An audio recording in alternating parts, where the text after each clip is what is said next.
Give me back the nights. Son visage ne vous dit rien, pourtant la musique de Brodinski fait bouger les garçons et les filles qui sortent la nuit. À 26 ans, ce jeune Français originaire de Reims s'est déjà forgé une sévère réputation dans le monde entier. Et son label Bromance fait partie des plus influents de la planète électro. Bromance, c'est la contraction de brother et de romance. Une histoire d'amour entre potes qui l'emmène aux quatre coins du monde. Et c'est ça la vie de Brodinski. Des clubs, des potes et des potes. Quand il n'est pas en club avec ses potes, il est en studio et ses remixes sont allés jusqu'en Colombie où il a rendu Loca Loca à une certaine Shakira. Brodinski est le fer de lance d'une génération qui n'a pas besoin des médias pour réussir. Un peu comme son compagnon de route, Geza Felstein, numéro 1 dans 33 pays dans le monde avec son album Aleph. Aujourd'hui, Brodinski s'est associé au Daft Punk pour produire des morceaux sur l'album de Kanye West. Et pour annoncer son premier album, il met une caméra dans sa bouche pour nous montrer que sa vie, c'est une belle bromance, c'est une belle histoire. Salut Louis. Salut. Je t'appelle Louis, pas Brodinski. Ouais, Louis, c'est mieux.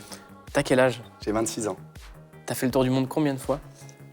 3 fois. Donc tu commences à Reims, tu fais de la musique, tu vas sur Internet, tu rencontres les DJ français qui faisaient aussi un petit peu bouger les choses. Et là, qu'est-ce qui se passe pour toi? Tu montes à Paris? Non. Je monte à Lille pour faire mes études. Ouais. Des études de communication. Et puis le week-end, je pars à l'étranger, je commence à faire un peu de dates. Ce qui est dingue pour toi, c'est que t'as connu une ascension fulgurante. T'as commencé par faire des soirées en province, après dans le monde, et ça ne s'arrête toujours pas. T'as monté ton propre label qui s'appelle Bromance. Est-ce que tu peux expliquer ce que c'est que la bromance? Alors la bromance... Est-ce que vous êtes toujours entre mecs? Exactement.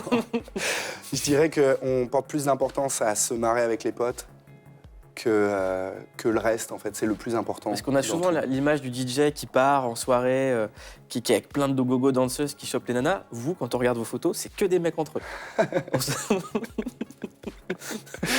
Exact.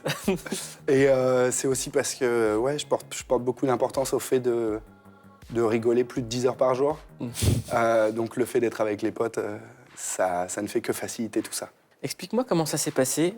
Je sais pas, t'avais 24 ans, tu te retrouves à produire un morceau pour Shakira. Loca Loca. Loca Loca. Qu'est-ce qui s'est passé? On aime le rap, on aime la techno, et c'est vrai que Shakira, c'était pas quelque chose qui nous parlait directement, mais c'est un défi. Et c'est quelqu'un qui est venu nous voir en nous disant j'ai besoin d'oreilles fraîches, j'ai besoin de gens frais avec des nouvelles idées. Mais alors juste, elle vient vous voir, c'est ça que je veux comprendre, c'est d'où elle dit je vais aller chercher un DJ de Reims qui fait de la techno. Qu'est-ce qui se passe? Je pense que dans l'équation et dans ce qui s'est passé dans sa tête, Reims n'existait pas. Ouais. C'est des connexions et d'autres qui font que des gens viennent nous chercher, nous demandent de travailler avec eux. Et Kanye West, comment ça se passe d'être en studio avec Kanye West? Vous avez produit un morceau, les Daft Punk, toi et Geza Felstein. Ouais.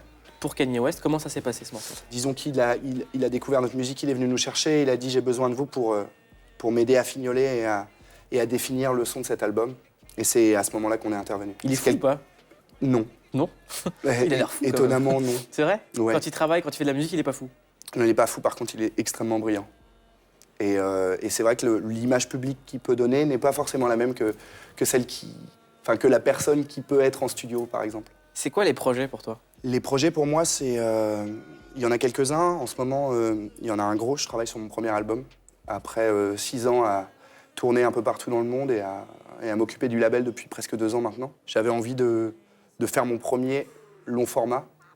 Et mon défi, c'est de pouvoir mélanger et de mêler les influences qu'on peut avoir, aussi bien le rap du sud des États-Unis que la techno, ici en Europe, ou la techno de Détroit. Si vous cherchez un bon plan pour faire la fête à la fin de l'année, parce que franchement, les soirées jour de l'an, c'est toujours pourri avec des embrouilles et des trucs pétés, Brodinski a la solution. C'est quoi? Nous sommes 2014, 19, 20, 21 décembre, à Lille, Paris et Lyon. Eh ben, merci d'être venu. Merci à toi de m'avoir Je suis très content de invité. t'avoir eu. Merci, Je connais un peu, mais bon, voilà.